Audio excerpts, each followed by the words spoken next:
So hello everyone and welcome back to my channel cost of tech vlogs. इससे पहले हमने Digitek DTR 550 LW की unboxing as well as review video निकाली हुई है। अगर आपने अभी तक नहीं देखा है तो आई बटन पे आ रहा होगा, आप उसे चेकआउट कर लीजिएगा। आज की जो वीडियो टॉपिक है वो थोड़ी सी डिफरेंट होने वाली है, क्योंकि कुछ यूजर्स को जिन्होंने इस पर्टिकुलर ट्राइपॉड को या फिर इस रेंज के ट्राइपॉड्स को लिया है, उन्होंने for the servicing purpose PTR pan tilt and rotate part को, मतलब इस पार्ट को खोल दिया है और वो इसे फिक्स नहीं कर पा रहे हैं।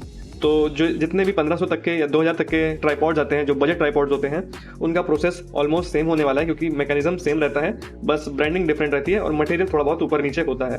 तो आज की वीडियो में हम सीखने वाले हैं कि कैसे PTR पार्ट को निकाल के सर्विस करके ल्यूब्रिकेट करके फिर से फिक्स कैसे करें और घर पे सर्विस कैसे करें। बिना टाइम वेस्ट किए हम लोग जल्द से जल्द इसको open as well as service कर लेते हैं। हमारा सबसे पहला स्टेप होने वाला है इस प्लेट को निकालना। माउंटिंग प्लेट को हमने ऐसे निकाल दिया, सब लोग जानते होंगे। और उसके बाद ये जो स्क्रू है इसको पूरा खोल देना है हमें।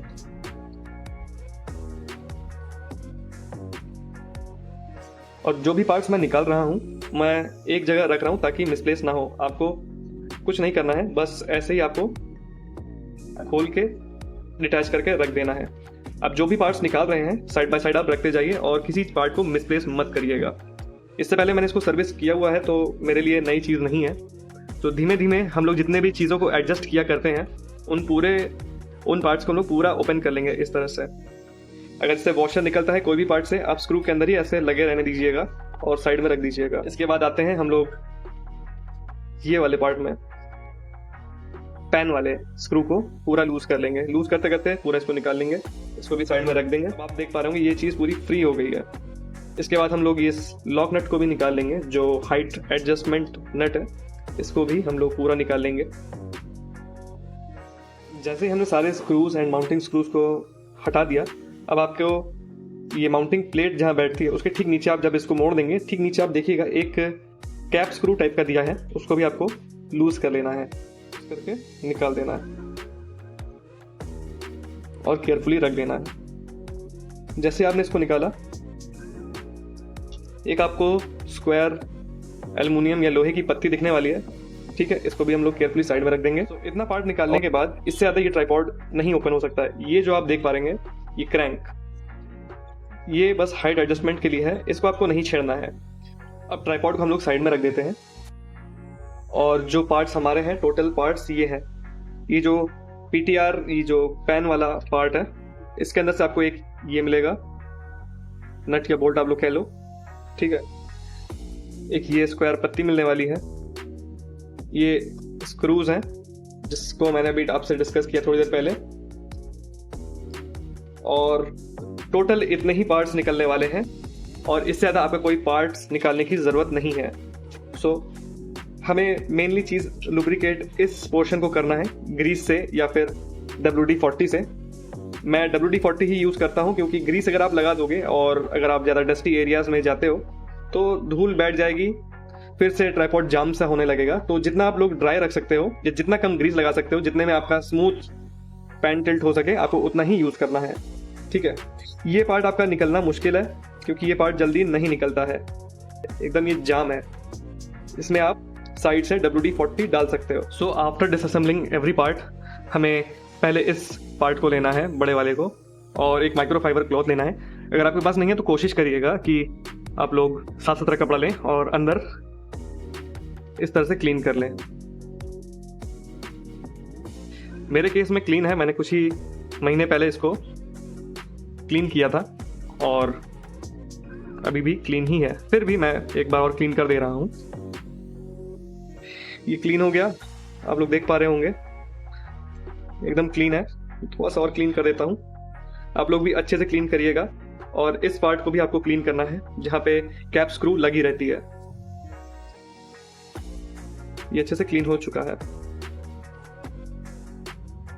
ये जो जॉइंट्स हैं जहाँ पे आपका लैंडस्केप और पोर्ट्रेट करने का ये लगता है, इस जॉइंट को भी आप लोग अच्छे से क्लीन कर लेना, ठीक है।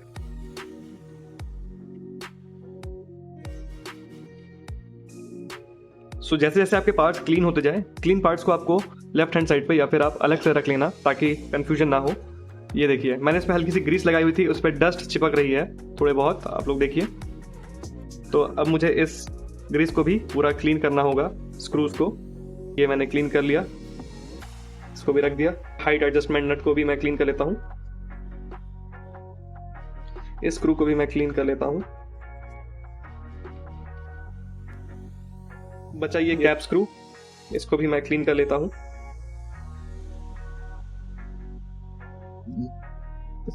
ये क्लीन हुआ, साइड में रख दिया। इसमें कुछ क्लीन करने लायक है नहीं, तो फिर भी मैं अंदर अंदर से ऐसे क्लीन कर देता हूँ। टाइम हम लोग वेस्ट नहीं करते हैं, बस ऐसे कपड़े से क्लीन कर देते हैं। अब बचा है ये, इस स्क्रू को भी क्लीन कर देता हूँ। कुछ कुछ पार्ट्स हैं जिसमें वॉशर है, तो हम लोग वॉशर को केयरफुली इसी स्क्रू के अंदर रखे रहेंगे ताकि हम लोग फिक्स करते समय भूल ना जाए। आपको 2 वॉशर्स, मेरे केस में 2 वॉशर्स हैं, इस वाले स्क्रू में और ये वाले स्क्रू में वॉशर है। हम लोग इसको मिसप्लेस नहीं करेंगे और प्रॉपरली एक जगह पे रखे रहेंगे। तो मोस्ट प्रोबेबली लोगों का यही में प्रॉब्लम आता है कि ये पार्ट कैसे लगाए, या फिर इनसे ये पार्ट छूट जाता है, और यही चीज़ है जिसके चक्कर में लोगों का ट्राइपॉड स्मूथ फंक्शन नहीं कर पाता है। इसको भी हम लोग क्लीन कर लेंगे, साइड में रख दिया। अब अच्छा ये, इसको भी क्लीन कर लेते हैं। लास्टली ये स्पिरिट लेवल वाला, इसको भी हम लोग अच्छे से क्लीन कर लेंगे। मैं इस लॉक वाले स्क्रू लॉक को मैं नहीं कर रहा हूँ क्योंकि मेरे केस में बहुत फ्री है, तो इसको आप अगर लूज करके सर्विस करना चाहो तो मैं आपको सजेस्ट करूंगा, जब भी आप कोई भी ट्राइपॉड खोल रहे हो मेरी तरह आप वीडियो बना लेना, ताकि आप उस वीडियो को रिलेट कर करके आप उसको वापस फिक्स कर सकते हो। ठीक है, इन हिंजेस को भी मैं क्लीन कर लेता हूँ। मेरे केस में क्लीन है, आपके केस में अगर ज़्यादा गंदा हो रहा हो तो आप एक स्क्रू ड्राइवर की मदद से या फिर कपड़े को ऐसे लेके हर खाने में ऐसे क्लीन कर देना है। ठीक है, तो अब हमने सारे स्पेयर पार्ट्स को क्लीन कर लिया है। अब बारी आती है ट्राइपॉड इटसेल्फ की। इसमें कुछ नहीं करना है, सारा मैकेनिज्म जो है इसी के ऊपर बैठता है और हमें इसको भी क्लीन कर लेना है। क्योंकि इससे पहले मैंने इस पर ग्रीस लगाया हुआ है, तो आप लोग देख पा रहे होंगे कि थोड़ा सा गंदा और चिपचिपा सा हो गया है। यही चीज़ है, अगर आप आउटडोर शूटिंग वगैरह करते हो तो डस्ट इसके ऊपर एक्यूमुलेट यानी कि जम जाता है, और जो फ्री रोटेशन या स्मूथ रोटेशन जो आप लोग कहते हो वो चीज़ नहीं हो पाती है। तो इसका लॉन्ग टर्म सॉल्यूशन ये है कि आप टाइम टू टाइम इसको ओपन करके, ग्रीसिंग करके, क्लीनिंग करके आप सर्विस करते रहिए, या फिर आप इसको जितना लुब्रिकेंट की ज़रूरत हो आप लोग लिक्विड लुब्रिकेंट जैसे WD-40 जैसा लुब्रिकेंट आप हल्का सा स्प्रे कर दीजिए और इसको ड्राई रखिए। ठीक है, ये मैंने क्लीन कर दिया। और अब बारी आती है इसके अंदर के स्क्रू को क्लीन करने की, क्योंकि यहाँ पे भी इस कैप स्क्रू पे मैंने जब लगाया था तो यहाँ पे मैं इसके थ्रेड्स में मैंने ग्रीस लगाया था, तो वही ग्रीस इसके अंदर भी है। अभी आप देख पाएंगे हल्की सी है, नेग्लिजिबल है, बट फिर भी मैं इसको क्लीन कर देता हूँ। एक बार कपड़ा डाल के इसके अंदर घुमा देना है, वैसे ही क्लीन हो जाता है। कुछ खास आपको माथा पच्ची करने की ज़रूरत नहीं है, बहुत इजी, बहुत सिंपल स्टेप है, घर पे ही हो जाता है। इसको आपको नहीं छेड़ना है जब तक आपका ये मैकेनिज्म आपका ख़राब ना हो रहा हो या प्रॉब्लम ना क्रिएट कर रहा हो तब तक। ठीक है, अब बारी आती है धीमे धीमे इसको रीअसेंबल करने की। तो अब रीअसेंबल करने के लिए हमें सबसे पहले चीज़ इस हाइट एडजस्टमेंट नट को लेना है और वापस इसके अंदर ऐसे टाइट कर देना है जैसे हमने इसको निकाला था ऑब्वियसली। तो सबसे पहले हमने लॉक एडजस्टमेंट नट को टाइट कर दिया है। दूसरी चीज़, अभी हम लोगों को इस ओरिएंटेशन माउंट को इंस्टॉल करना है। ओरिएंटेशन माउंट क्या, ये आप लैंडस्केप निकालते हो, इससे आप पोर्ट्रेट निकालते हो, अगर आप मोबाइल यूज़र हो तो, as well as mirrorless and DSLR वाले भी रिलेट कर पा रहे होंगे। ठीक है, यहाँ पे हम लोगों को ये नट लगाना है। इंश्योर करिएगा ये जो आपका वॉशर है इसके अंदर लगा हो, और इसे हमने ऐसे लगा के टाइट कर दिया। ठीक है, ये टाइट हुआ, लूज हुआ, लॉक कर दिया टाइट करके। सो अब बारी आती है PTR माउंट को इस पे इंस्टॉल कैसे करना है। मेन पार्ट यही है इस वीडियो का, तो आप लोग रेडी रहिए। उससे पहले मैं इस पे कपड़ा बिछा देता हूँ। सो एक बार फाइनल इंस्पेक्शन करने के बाद हमें इस PTR माउंट को लेना है, इसको क्लीन कर देंगे और ज़रा सा आपको लुब्रिकेंट लगाना है। अगर आपके पास WD-40 नहीं है, मैं WD-40 यूज़ कर रहा हूँ, लिंक डिस्क्रिप्शन में दे दूंगा। अगर नहीं है कोई बात नहीं, जो मार्केट में सस्ती ग्रीस आती है आप वो यूज़ कर लेना, तो उससे भी आपका काम हो जाएगा। ज़रा सा आपको लगाना है, ज़्यादा नहीं लगाना है। ज़रा सा जैसे ही हमने लगाया उस चारों तरफ हमको इसको थोड़ा सा फैला लेना है, और जहाँ इसका कैप स्क्रू लगता है वहाँ पे भी साइड साइड से आपको लेके इसी के अंदर लगा देना है। ज़्यादा आपको लुब्रिकेट नहीं करना है, फाइबर पार्ट है, स्क्वीकिंग आवाज़ वैसे ही आना बंद हो जाएगा। जैसे इस पार्ट को थोड़ा सा लुब्रिकेट करके छोड़ दिया ताकि एक्सेस जो WD-40 लुब्रिकेंट है वो ड्रिप हो सके, और हमें इस PTR पार्ट को रेडी करना है। रेडी कैसे करना है, सबसे पहले आप लोग देखिएगा, मैं थोड़ा सा जूम कर देता हूँ इधर, यही ट्रिकी पार्ट है। इस बोल्ट को लेना है, इस खाने के अंदर आपको डालना है। ये आपने ऐसे खाने के अंदर इस बोल्ट को एंगल से डाल दिया, यहाँ पे ये बैठ गया, ठीक है।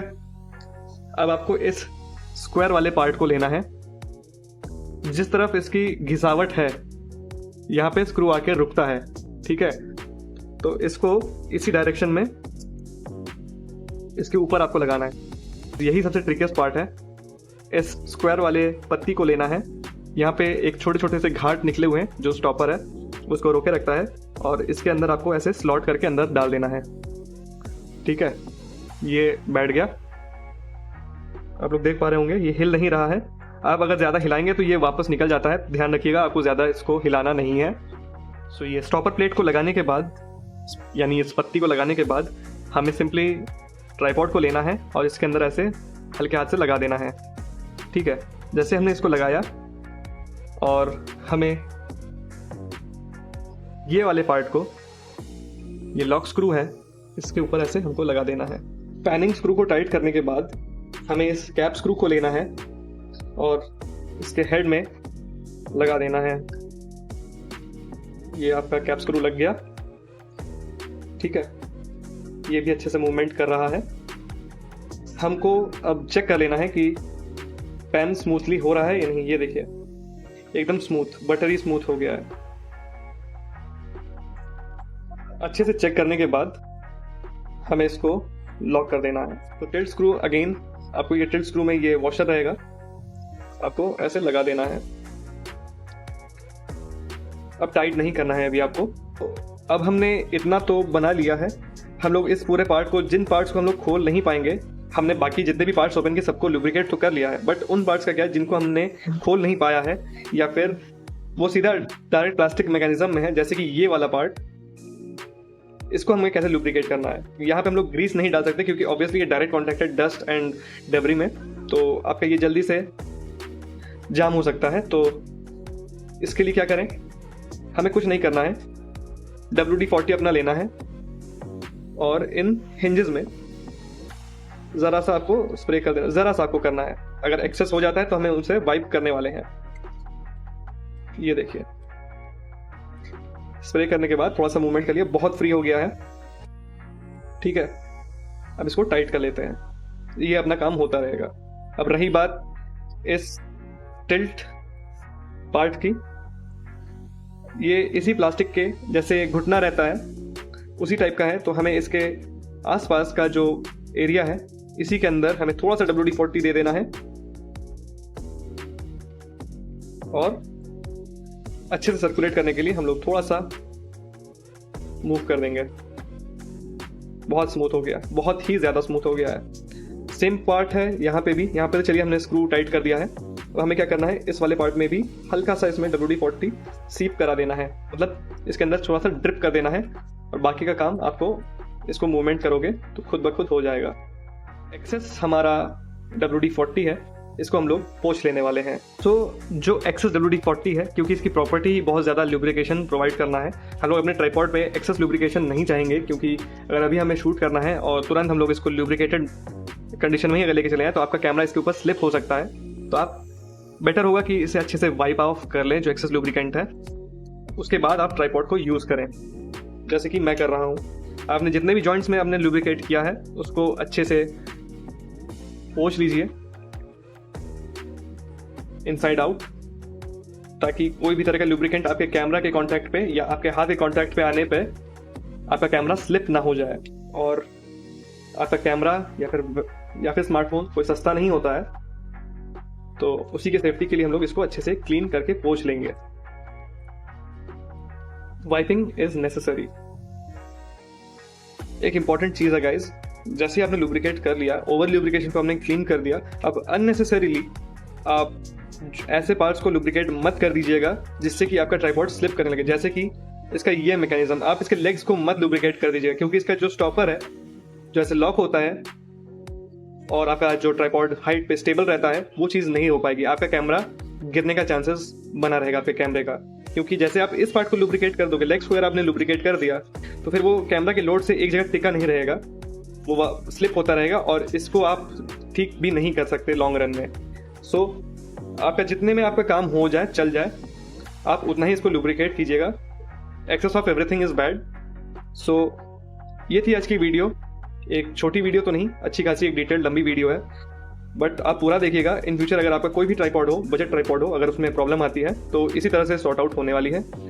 और वीडियो अगर आपको अच्छी लगी तो please do like this video, share this video जिनको इस वीडियो की नीड हो या जिनके पास ट्राइपॉड हो, एक बजट ट्राइपॉड हो, और सब्सक्राइब टू माई चैनल ताकि ऐसे ही मैं हेल्पफुल वीडियोस आपके डिमांड पे लाता रहूँ। Thank you so much for watching.